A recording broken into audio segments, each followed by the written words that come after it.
నమస్తే, this is శౌర్య. తమిళనాట ఎన్నికల్లో ఘన విజయాన్ని సాధించిన విజయం వెనుక అలాగే విజయ్ ప్రస్థానం అసలు ఏంటి, అలాగే విజయ్ క్యాస్ట్ గురించి ముఖ్యంగాను విజయ్ దళపత, విజయ్ ఆంటోనియా లేకపోతే ఇంకా ఏదైనా ఉందా? సో ఇవన్నీ ఇప్పుడు చర్చనీయాంశంగా మారాయి. అసలు విజయ్ క్యాస్ట్ ఏంటనే దాని గురించి ఒక్కసారి మనం మాట్లాడదాము. మనతో పాటు సీనియర్ జర్నలిస్ట్ దాము బాలాజీ గారు. సార్ నమస్తే. సార్ నమస్తే సార్. క్యాస్ట్ మీద ఎక్కువ ఫోకస్ చేశారు, ఎందుకో తెలియదు మరి. సో మీరేమంటారు అసలు? అంటే యాక్చువల్ గా విజయ్ ఏ కులానికి చెందిన వ్యక్తి? నిజానికి తమిళనాడులో అసలు ఇతని కాస్ట్ మీద చర్చ లేదండి. నాకు తమిళ వచ్చు కాబట్టి మామూలుగా తమిళ మీడియా అంతా ఫాలో అవుతున్నాను. సో తమిళ మీడియాలో ఎక్కడ కూడా విజయ్ కులం ఏంటి, విజయ్ అమ్మ ఎవరు, విజయ్ నాన్న ఎవరు, ఈ డిస్కషన్ లేదు. ఎందుకంటే వాళ్ళకి అన్ని తెలుసు ఆల్రెడీ. విజయ్ వాళ్ళ నాన్న ఎస్ఏ చంద్రశేఖర్ ప్రముఖ డైరెక్టర్ కాబట్టి ఆయన అనేక ఇంటర్వ్యూల్లో మొత్తం తన బయోగ్రఫీ అంతా చెప్పాడు. ఆయన చాలా సార్లు చెప్పాడు కాబట్టి వాళ్ళకి ఎవరికి ఇతని కులం మీద అండర్స్టాండింగ్ లేకుండా అందరికి ఉంది. కాబట్టి ఇప్పుడు ఎవరి క్యూరియాసిటీ లేదు. ముఖ్యంగా తెలుగులో, అది కూడా ఆంధ్రప్రదేశ్ లోనే ఈ గొడవలు ఉన్నాయి, కులం కులం కులం అనేది. సో అందుకని ఇప్పుడు విజయ్ కులం ఏంటి అనేది అందరికీ క్యూరియాసిటీ. తర్వాత ఎవరికి వారు ఓన్ చేసుకుంటున్నారు. రెండు ఎక్స్ట్రీమ్స్ కనబడతాయి. ఒకటేమో విజయ్ దళితుడని, మాదిగ కులం అని ఒక ఎక్స్ట్రీమ్ కనబడి మాదిగ సంఘాలు మా మాదిగ నాయకుడు లేకపోతే దళిత ముఖ్యమంత్రి ఇలాగా పెట్టుకుంటున్నారు. సో దానికి వెర్షన్ వాళ్ళు చెప్తున్నది ఏమంటే విజయ్ వాళ్ళ నాన్న ఎస్ఏ చంద్రశేఖర్ అంటే సేనాపతి ఆల్బర్ట్ చంద్రశేఖర్ ఆయన పేరు, వాళ్ళ నాన్న పేరు. ఎస్ఏసి అని పిలుస్తారు వాళ్ళని. ఈ సేనాపతి ఆల్బర్ట్ చంద్రశేఖర్ వాళ్ళ నాన్న మాదిగని, ఆయనది చిత్తూరు జిల్లా అని, అక్కడి నుంచి ఆయన రామేశ్వరంకి వలస వెళ్ళారని, సో అక్కడికి వెళ్ళినాక ఆయన క్రిస్టియన్ అని, అక్కడ రెండో పెళ్లి చేసుకున్నాడు మళ్ళీ అని, ఆ రెండో భార్యకి పుట్టినవాడే ఈ చంద్రశేఖర్ అని. సో అలాగా చంద్రశేఖర్ ఫాదర్ కులం వచ్చిందని ఇలాగా ఒక వెర్షన్ బిల్డప్ చేశారు. దానికి ఎక్కడ ఆధారాలు లేవు ఈ వెర్షన్ కి. రెండో వెర్షన్ ఏంటంటే విజయ్ బ్రాహ్మణ్ అని, సో మా బ్రాహ్మణ ముఖ్యమంత్రి అయ్యాడు, మా బ్రాహ్మణుడు అని ఫేస్బుక్ లో పోస్టులు పెడుతున్నారు. దీనికి వాళ్ళు చెప్పే రీజన్ ఏంటంటే కులం ఏమన్నారు ఆయన గుళ్ళకి వెళ్ళినప్పుడు ఆయన్ని అడిగితే కులం గోత్రం చెప్తాడు కదా, అది బ్రాహ్మణ గోత్రం అనేది ఒకటేదో తీశారు. ఇది నిజానికి విజయ్ 12 ఏళ్ళప్పుడే బ్యాప్టిజం జరిగింది విజయ్కి.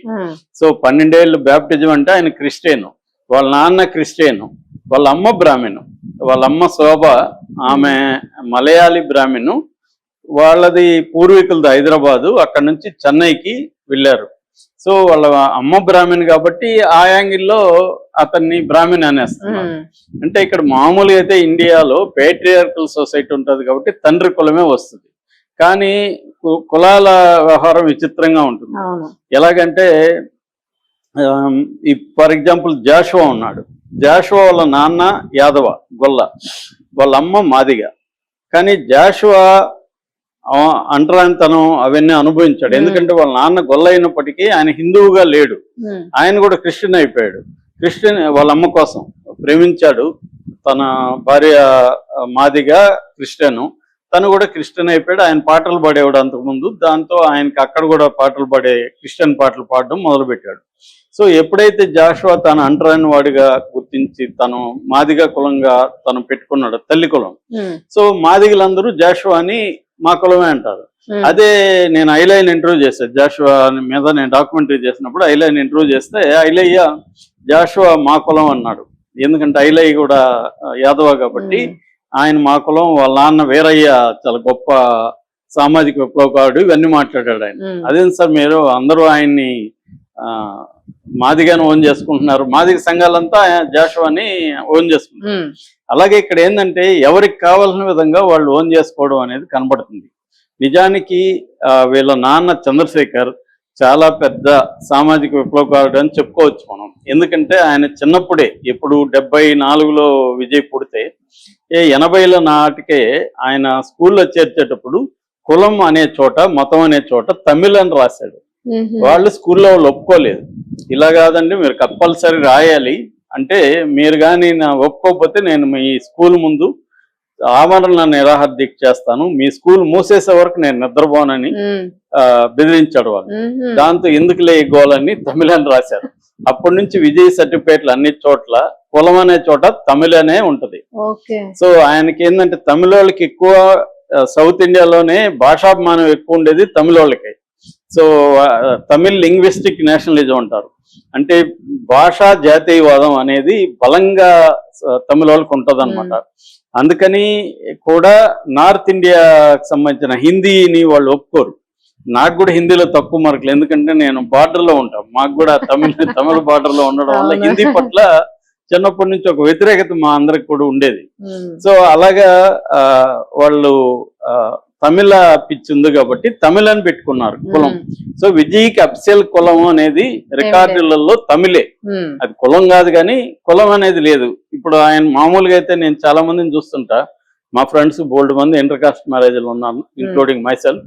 సో ఇంటర్ కాస్ట్ మ్యారేజ్ ఉన్నప్పుడు పుట్టే పిల్లలకి ఏం పెట్టాలి అనే చర్చ వచ్చినప్పుడు వాళ్ళిద్దరు భార్యాభర్తలు డిస్కస్ చేసుకుని జనరల్ గా ఏదో ఒకటి పెట్టుకుంటారు, మతమైన అంతే. కానీ ఈ మధ్య ఏం చేస్తున్నారంటే ఒక ఎస్సీ ఒక బ్రాహ్మణ్ పెళ్లి చేసుకున్నారు, ఎస్సీ అమ్మాయి బ్రాహ్మణ్ అబ్బాయి అనుకుందాం, అప్పుడు ఏది పెడితే బాగుంటది అంటే పిల్లలకి రిజర్వేషన్ వస్తుంది కదా అని ఎస్సీ పెట్టుకునే వాళ్ళు చాలా మంది ఉన్నారు. లేదు రిజర్వేషన్ మాకు అవసరం లేదు, మా కులమే ఉండాలని వాళ్ళిద్దరు డిస్కస్ చేసి పెట్టుకుంటారు. అలాగే మతాలకు సంబంధించి కూడా ఇంటర్ ఫెయిత్ రిలీజన్ అంటారు. ఇంటర్ ఫెయిత్ రిలీజన్ ఉన్నప్పుడు ఒక్కొక్కసారి ఒక్కొక్క మతం. ఆ మధ్య మా ఫ్రెండ్ ఒక ఆయన ఉన్నారు, ఆయన ముస్లిము, ఆమె హిందూ. ఆమె హిందూ తర్వాత కన్వర్ట్ అయిపోయింది ముస్లిములకి. సో అలాగా కొంతమంది ముస్లిములుగా ఉండి పెళ్లి చేసుకున్నప్పుడు హిందువులుగానే ఉన్నోళ్ళు ఉన్నారు. ఇంకొక మా ఫ్రెండ్ ఎగ్జాంపుల్, ఆమె ముస్లిము, అతను హిందూ. ఆమె ముస్లిం ఐడెంటిటీని కంప్లీట్ గా పక్కన పెట్టేయలేదు, at the same time Hindu ఐడెంటిటీలకు కూడా రాలేదు. సో ఆమె రిలీజియస్ ప్రాక్టీసెస్ ఆమె చేసుకుంటుంది, వీళ్ళు చేసుకుంటారు. అలాగా వాళ్ళ సౌకర్యాన్ని బట్టి చేసుకుంటుంటారు. అట్లా వీళ్ళమ్మ హిందూ అయినా కొడుకుని మాత్రం క్రిస్టియన్ గానే పెంచాలని డిసైడ్ అయ్యారు ఇద్దరు. వీళ్ళమ్మ బ్రాహ్మణు హిందూ, వాళ్ళ నాన్నేమో క్రిస్టియన్. సో అలాగా వాళ్ళిద్దరు కలిసి ఇతన్ని బాప్టిజం చేసి జోసెఫ్ విజయ్ చంద్రశేఖర్ అనేది పేరు పెట్టారు వాళ్ళ. సో మళ్ళీ విజయ్ ఎవరిని ప్రేమించాడు, ఒక హిందువుని ప్రేమించాడు, సంగీత స్వర్ణలింగం. ఆ సంగీత స్వర్ణలింగం ఎవరు, శ్రీలంకన్ హిందూ. సో అప్పుడు మళ్ళీ వాళ్ళిద్దరు పెళ్లి కూడా ఎలా జరిగింది, చెన్నైలో జరిగింది 1999లో. రెండు సంప్రదాయాల్లోనూ పెళ్లి చేసుకున్నారు. ఇప్పుడు మనకి ఇక్కడ సమంత నాగ చైతన్య పెళ్లి కూడా రెండు సంప్రదాయాల్లో చేసుకున్నారు. సమంత క్రిస్టియన్. సో ఇవాళ ఇంటర్ కాస్ట్ మ్యారేజ్లు అనేవి జరిగిపోయినాక ఏ కులం అనేది మీనింగ్లెస్ అసలు. అంటే కులం లేని వ్యక్తిని మనం ఇప్పటికి కూడా ఇమాజిన్ చేయలేక ఏదో కులం లేక లాగేయాలన్న ఇది కనబడుతుంది. ఏ కులం వాళ్ళకి నిజానికి విజయ్ ఎక్కడ కులం గురించి మాట్లాడలేదు, కులం అడ్రస్ చేయలేదు. కానీ ఇంకొక ఇదేంటంటే అతను వాళ్ళ నాన్న వెల్లలార్ కులం అనేది అఫ్సల్ గా చెన్నై గాని తమిళనాడు అంతా కూడా వెల్లలార్ కుటుంబం అంటారు. వెల్లలార్ అనేది ఇక్కడ ఒక కాపు లాంటిది, అనేక సబ్ కాస్ట్లు ఉంటాయి వెల్లలార్లో.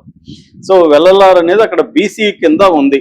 కానీ మామూలుగా సోషల్ పరంగా అంటే ఎకనామిక్ పరంగా చూస్తే అది ఒక కమ్మారెడ్డి లాంటి డామినెంట్ అగ్రికల్చర్ కాస్ట్ అనమాట తమిళనాడులో. సో అదే ఆయన యాక్చువల్. మరి ఇప్పుడు ఆయన క్లెయిమ్ చేసుకునేట్టుకుంటే కొడుక్కి వెళ్ళలారని రాసి ఉండేవాడు, లేదు వాళ్ళమ్మ బ్రాహ్మణ్ లాగా నా కొడుకుని పెంచుతాం అనుకొని ఉంటే బ్రాహ్మణ్ అని రాసి ఉండేది విజయ్కి. ఇవేవి కాకుండా వాళ్ళు కులం లేకుండా ఇచ్చేశారు. ఈ మధ్యనే ఒక సభలో ఒక ప్రెస్ మీట్ లో, ఒక సినిమా ప్రెస్ మీట్ లో, సమయ అనుకుంటా సినిమా పేరు, ఆ ప్రెస్ మీట్ లో సాయం అనే ఒక సినిమా ప్రెస్ మీట్ లో వాళ్ళ నాన్న ఎస్ఐ చంద్రశేఖర్ మాట్లాడుతూ ఈ డీటెయిల్స్ అని చెప్పాడండి. ఏది నా కొడుకుకి నేను ఎందుకు తమిళ్ అని పెట్టాను, మా కులం లేదు, అందుకని ఈ సినిమాలో కూడా కులాన్ని లేదనే విషయాన్ని కులానికి వ్యతిరేకంగా డీల్ చేశారు. కులం అనేది పోవాలంటే ముందు మనం వదులుకోవాలి, వ్యక్తులుగా కులాన్ని వదులుకుంటే కులం పోతుంది. ఈ డైరెక్టర్ కూడా కులాన్ని వదులుకున్నాడు, ఇవన్నీ చెప్పాడు ఆయన. ఇప్పుడు ఈ మధ్యనే వాళ్ళ నాన్న.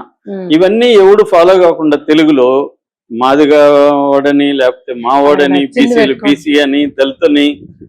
సో అతను బేసిక్ గా అంబేద్కర్ ఫిలాసఫీ. విజయ్ కూడా చాలా సార్లు ఈక్వాలిటీ, తర్వాత దాని ఏమంటారు, హ్యుమానిటీ అండ్ ఈక్వాలిటీ నా కులం అని చెప్పాడు విజయ్. అనేక సభల్లో కూడా నా కులం అనేది లేదు, నా కులం అనేది హ్యుమానిటీ, మానవత్వము, సమానత్వము, నా కులం అనేది ఆయన క్లియర్ గా చెప్పాడు. సో విజయ్ కాస్ట్లెస్ అంటే కులరహిత వ్యక్తిగానే మనం చూడాలి తప్ప ఆయన ఏదో ఒక కులంలో కట్టేసేది రాంగ్. ఎందుకంటే ఆయన కానీ వాళ్ళ ఫ్యామిలీ కానీ కులాన్ని వదిలేశారు ఇప్పుడు. సో ఇప్పుడు ఆయన బ్రాహ్మిన్స్ అనుకోవడం, లేకపోతే మాదిగలు అనుకోవడం, లేకపోతే బీసీలు మావోడి బీసీ అనుకోవడం, అసలు వెళ్ళలారికి ఇక్కడ బీసీలకి సంబంధమే లేదు. అది తమిళనాడులో ఒక ప్రత్యేకమైన కులం కంటే కూడా అది అగ్రికల్చర్ గ్రూప్ అన్నట్టు. సో దాన్ని తీసుకొని ఇప్పుడు ఎవడికి వాడు తోచినట్టుగా మాట్లాడుతున్నారు. రెండో తెలుగువాడు అంటున్నారు. తెలుగు ఆయన కొంత తెలుగు వచ్చు ఆయనకి, విజయ్కి కూడా కొద్దిగా తెలుగు వచ్చు. చాలా మందికి తమిళ వాళ్ళకి తెలుగు వస్తుంది, ఈ ముఖ్యంగా చెన్నై వాళ్ళకి. ఎందుకంటే మాది 80 కిలోమీటర్స్ మా ఊరికి చెన్నై. సో మేము రెగ్యులర్ గా చెన్నైకి వెళ్తా ఉంటాం కదా. చెన్నైలో మాకందరికి తమిళ వస్తుంది, అక్కడ ఉన్న వాళ్ళకంతా కొంత తెలుగు కూడా వస్తుంది. బార్డర్ లో చాలా మంది తెలుగు వాళ్ళు చెన్నైలో ఉంటారు. అలాగా ఆయనకు వచ్చి ఉండొచ్చు. రెండోది, ఒకప్పుడు మైగ్రేషన్ అనేవి రకరకాలుగా జరుగుతాయండి. సో ఏదేమైనా విజయ్ కి కులం లేదనేది అసలు వాస్తవము. దాన్ని ఏదో ఒక కులంలో కట్టడం అంటే దానివల్ల మనకి వచ్చేది లేదు, విజయ్కి పోయేది లేదు, వచ్చేది. మంచి నాయకుడు కావాలని అనుకున్నారు తప్ప నాకు తెలిసి కులం కూడా ఎవరు ఓటర్స్ కులం చూసి చేయలేదు, ఏ కులం కూడా అతను సపోర్ట్ చేయలేదు. అతను ఒక దళపతిగా, ఒక నాయకుడిగా మాత్రమే తమిళోళ్ళు చూసి చేశారు తప్ప ఏ కులం అతను వెంట నిలబడి ఒక కులం ఓన్ చేసుకోలేదు తమిళనాడులో. అదే ఆంధ్రాలో అయితే కుల అతన్ని వద్దన్నా కూడా చేసేసేవాళ్ళు, అక్కడ అది లేదు. Thank you sir. Thank you.